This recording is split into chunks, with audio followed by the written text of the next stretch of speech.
Hi guys, welcome back. This is again Rashkoikla Karthikeyan, and in today's video we are going to see about the IUPAC nomenclature of our coordination compounds. So coordination compounds ke eppadi IUPAC name kudukiradhu adha pathi da indha video la na solli thara poren. So nethe na sollirundhen coordination complex la for example na enna example kuduthirundana potassium ferrocyanide. அப்போ உன்னுடைய coordination compound la cation part, central metal ion and ligands இந்த மூணு part இருக்கு. இப்போ இந்த காம்ப்ளெக்ஸ்க்கு name கொடுக்கணும் இல்ல வேற ஏதாவது ஒரு காம்ப்ளெக்ஸ்க்கு நேம் கொடுக்கணும். ஃபார் எக்ஸாம்பிள் இன்னொரு காம்ப்ளெக்ஸ் எழுதுறேன்னா காப்பர் டெட்ராஅமின் குளோரைட். இது ரெண்டையும் நான் எக்ஸாம்பிளுக்கு எடுத்துக்கிறேன். இப்போ இது கேட்டயானிக் காம்ப்ளெக்ஸ். இது -2 இது +2. அப்போ இது cationic complex.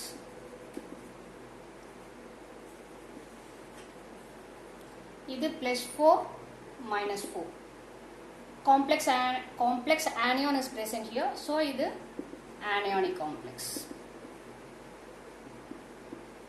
And third example நான் என்ன கொடுத்திருந்தேன்னா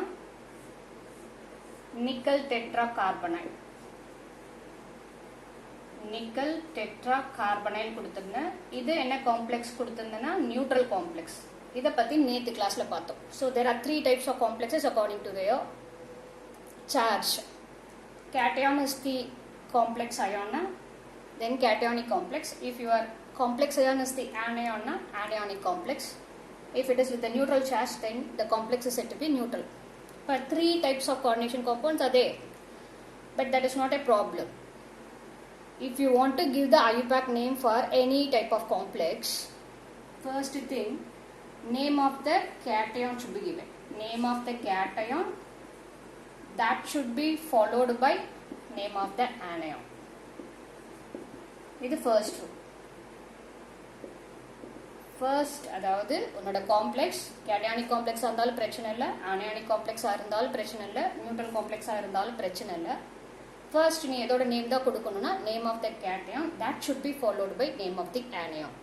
ஃபார் எக்ஸாம்பிள் இப்போ இதுக்கு நான் இந்த காம்ப்ளெக்ஸ் எனக்கு தான் முதல்ல நேம் கொடுக்கணும், இதுக்கு நான் பொட்டாசியத்துக்கு தான் கொடுக்கணும், இதில் நான் இந்த காம்ப்ளெக்ஸ்க்கு தான் நேம் கொடுக்கணும்.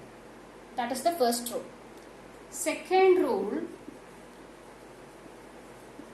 Name of the ligand should precedes the name of the central metal ion.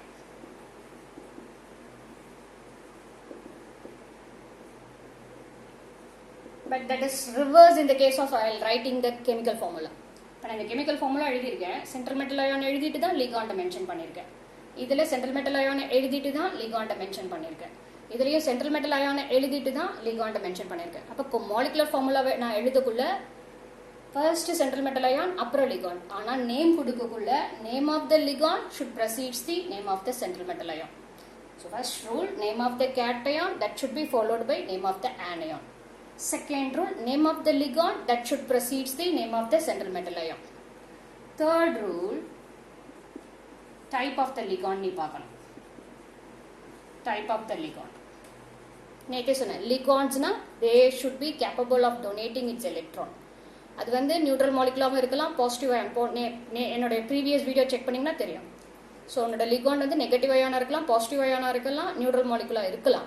But there must be the donor atom. 2 electron எனக்கு ஒரு ஆட்டம்ல இருந்து லிகாண்ட்ல இருந்து சென்ட்ரல் மெட்டல் அயானுக்கு கோஆர்டினேட் கோவேலன்ட் பாண்ட் ஃபார்ம் பண்ண கிடைக்கணும்.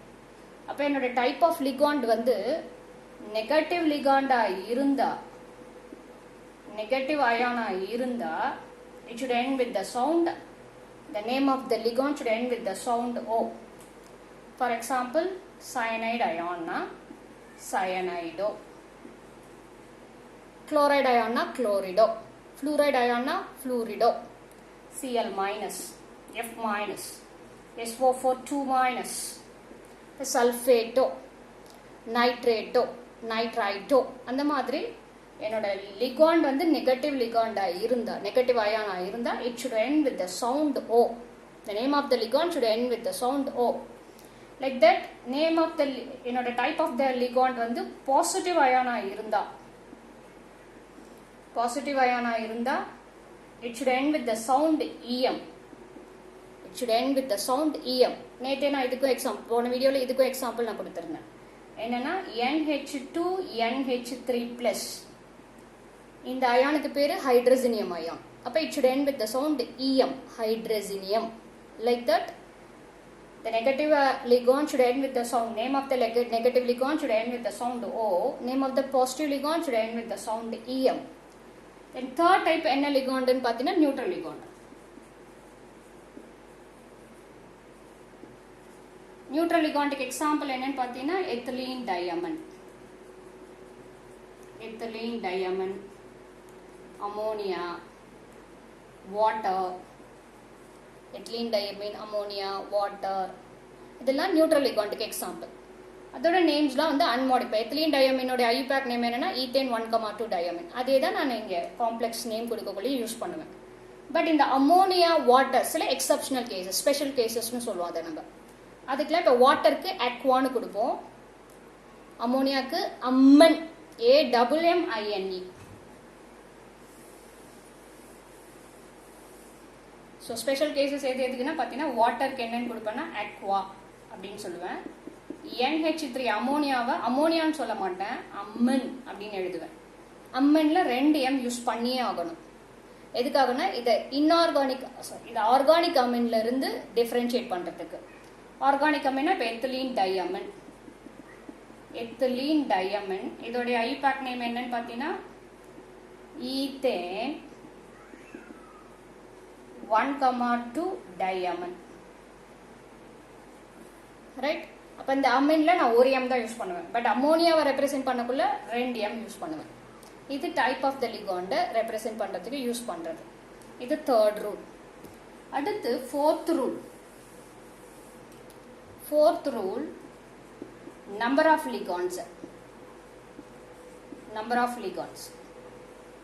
நம்பர் ஆஃப் லிகாண்ட்ஸ் வந்து இப்போ ஒரு லிகாண்ட் வந்து 1 இருக்கலாம், 2 இருக்கலாம், 3 இருக்கலாம், 4 இருக்கலாம், 5 இருக்கலாம், 6 லிகாண்ட்ஸ் இருக்கலாம். அப்போ 1 இருந்தால் யூஸ்வலாக நம்ம எந்த ப்ரிஃபிக்ஸும் யூஸ் பண்ண மாட்டோம். இப்போ எத்தனை நம்பர் ஆஃப் லிகாண்ட்ஸ் இருக்கு அப்படின்றத கிரீக் ப்ரிஃபிக்ஸ் யூஸ் பண்ணி நீ கொடுக்கணும். Greek prefix. For example 2 ligand இருந்தால் டைன்ற வேர்ட் யூஸ் பண்ணணும். 3 இருந்தால் ட்ரை, 4 இருந்தால் டெட்ரா, 5 இருந்தா பென்டா, 6 இருந்தா ஹெக்ஸா. அப்ப நம்பர் ஆஃப் லிகாண்ட்ஸ் எத்தனைன்றதை இண்டிகேட் பண்றதுக்கு நீ கிரீக் ப்ரிஃபிக்ஸ் யூஸ் பண்ணணும். 2 இருந்தா டை, 3 இருந்தா ட்ரை, 4 இருந்தா டெட்ரா, 5 இருந்தா பென்டா, 6 இருந்தா ஹெக்ஸா. ஓகே, இது 4வது ரூல். ஓகே, அடுத்தது சப்போஸ் என்னோட லிகாண்டோடைய நேம்லயே ஃபார் எக்ஸாம்பிள் எத்திலீன் டயமின்.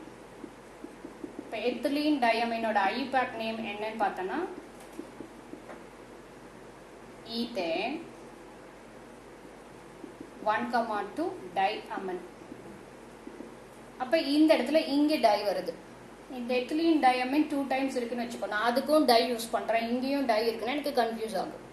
அந்த மாதிரி கேசஸ்ல அதாவது உன்னோட நேம் ஆஃப் த லிகாண்ட்லே டையோ ட்ரையோ டெட்ராவோ அந்த வேர்ட்ஸ் இருந்தா நம்பர் ஆஃப் லிகாண்ட்ஸை இண்டிகேட் பண்றதுக்கு நீ பிஸ், அதாவது 2 லிகாண்ட் இருந்தா பிஸ்ன்னு சொல்லணும், 3 லிகாண்ட் இருந்தா ட்ரிஸ்ன்னு சொல்லணும், 4 இருந்தா டெட்ராக்கஸ்ன்னு சொல்லணும். இது அடுத்த ரூல். ஓகே, புரியுதா? இந்த எக்ஸாம்பிள்ஸ்க்கு நான் நேம் கொடுப்பேன், அப்போ உனக்கு இன்னும் கிளியரா இருக்கும். ஓகே, ஸோ இது எத்திலீன் டயமின்ல எனக்கு எத்திலீன் டயமின்லயே டைன்ற வேர்டு இருக்கு. இஃப் இட் இஸ் ஸோ நான் என்ன வேர்ட்ஸ் யூஸ் பண்ணணும்னா பிஸ், ட்ரிஸ், டெட்ராக்கஸ் யூஸ் பண்ணணும். Then fifth rule. Fifth rule வந்து லிகாண்ட்ஸ் வந்து இப்போ என்னோட காம்ப்ளெக்ஸ் வந்து ஹெட்ரோலிப்டிக் காம்ப்ளெக்ஸாக இருக்கு. போன வீடியோவில் சொல்லியிருந்தேன் ஹோமோலெப்டிக் காம்ப்ளெக்ஸ், ஹெட்ரோலிப்டிக் காம்ப்ளெக்ஸ். ஒரே டைப் ஆஃப் லிகாண்ட் இருந்தால் ஹோமோலெப்டிக், 2 டைப் ஆஃப் லிகாண்ட் இருந்தால் 2 இல்லை அதுக்கு மேலே number of ligands types of ligands இருந்துச்சுன்னா அது ஹெட்ரோலெப்டிக் காம்ப்ளெக்ஸஸ். அந்த மாதிரி கேசஸில் you have to use alphabetical order. More than 1 type of ligand இருந்தால் அந்த லிகாண்ட்ஸோட நேமை எந்த மாதிரி நீ அரேஞ்ச் பண்ணணும்னா ஆல்ஃபபெட்டிக் ஆர்டரில் அரேஞ்ச் பண்ணணும். இது லிகாண்ட்ஸை எழுதுறதுக்கு rules. So first rule, again I am repeating that. First rule, name of the cation that should be followed by the name of the anion, whatever the complex may be. If the complex is cationic complex, anionic complex or neutral complex, that doesn't matter. You have to mention the name of the cation first. That should be followed by the name of the anion. Second rule, name of the ligand should precede the name of the central metal ion. Name of the ligand should precede the name of the central metal ion.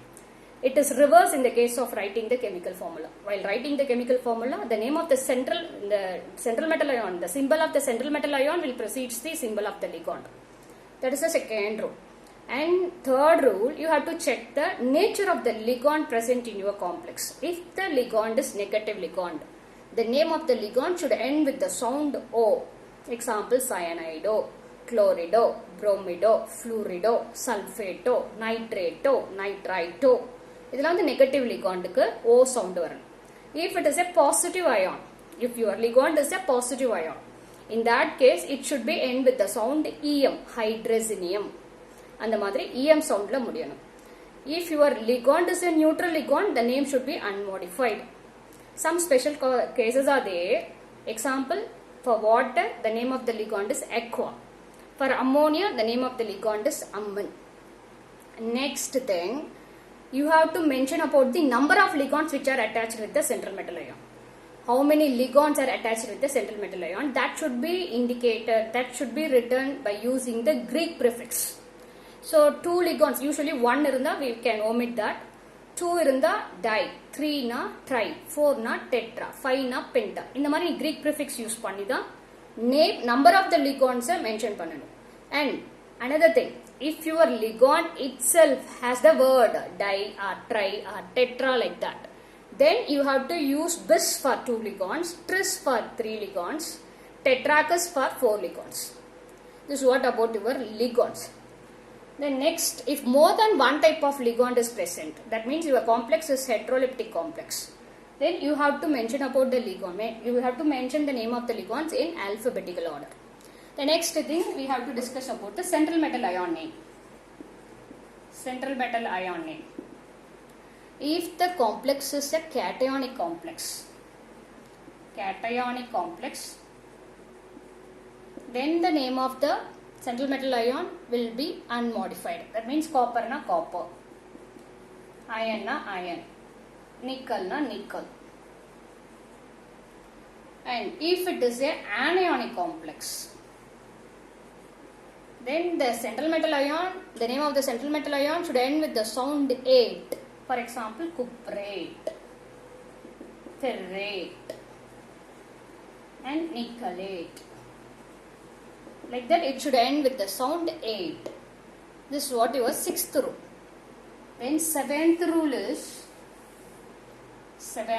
is oxidation state of the complex. Oxidation state of the complex should be written after the name of the central metal ion in braces by using the Roman number. So copper 2 complex, nickel 2 complex, iron 2 complex, iron 3 complex, like that. After the name of the central metal ion, the oxidation state of the metal ion should be given within the braces by using the Roman numeral. Am I clear? So these are all the rules, 7 rules which are used to give the IUPAC name for the complexes. Now I will explain about the IUPAC name of the 3 complexes which I have written in the board. Then in next video I will give some more examples. Here, the first one, copper tetraammon chloride. See, first rule is name of the cation, that should be followed by name of the anion. So my complex ion is cation and the simple ion is the anion. So I have to give the name for the cation first. And for the coordination sphere, the name of the ligand, second rule, the name of the ligand should precede the name of the central metal ion. So first I have to give the name of the ligand. And here name of the ligand vandu ammonia irukku. Appa amman. And how many ammonias are there na? 4. Appa Greek prefix enna na? Tetra. So tetraammon, name of the ligand. That should be followed by name of the central metal ion. In a central metal ion cationic complex. Appa name vandu change panna AT sound varakudadu. Appa tetraammon copper. Tetraammon copper. இந்த central metal அயானுக்கு அடுத்து என்ன வரணும்னு சொன்னா oxidation state of the complex. இப்போ oxidation state எனக்கு தெரியணும். சி ஆனையானுக்கு -2, கேட்டையானுக்கு அப்போ +2, அம்மோனியாவுக்கு 0 because it is a neutral ligand, and copper அப்போ கண்டிப்பாக +2. அப்போ ஆக்சிடேஷன் ஸ்டேட் ஆஃப் த காப்பர் வந்து 2, அப்போ காப்பர் 2. இங்கே ஆனையான் என்ன இருக்குன்னா குளோரைடு அயான். ஆனையான் என்ன இருக்குன்னா குளோரைடு அயான், அப்போ குளோரைடு. அப்போ what is the IUPAC name for the first காம்ப்ளெக்ஸ்னா tetraamine copper 2 chloride. Okay, the second example K4FeCN6. See, name of the cation should be first rule, name of the cation that should be followed by the name of the anion.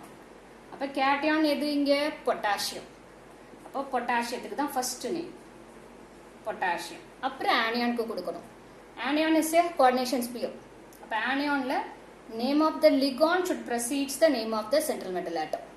அப்போ எத்தனை ligand இருக்கு? 6 லிகாண்ட்ஸ் இருக்கு. அப்போ potassium hexa எத்தனை லிகாண்ட்ஸ் இருக்கு? 6 லிகாண்ட்ஸ் இருக்கு. என்ன ligand இது? Cyanide ligand. Cyanide is a negative ligand. அப்போ என்ன வரணும் name? Cyanido, O sound. Potassium hexa cyanido. என்ன central metal ion? Iron.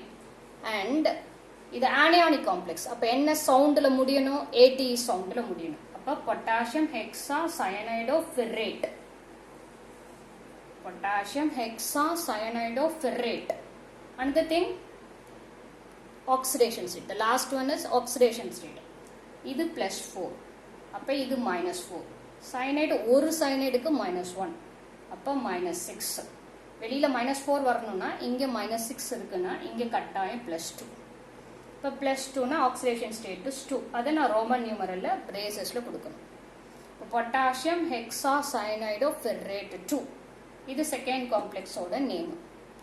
Third one என்ன எழுதியிருக்கேன்? Nickel tetra carbonyl. இது காமன் நேம்.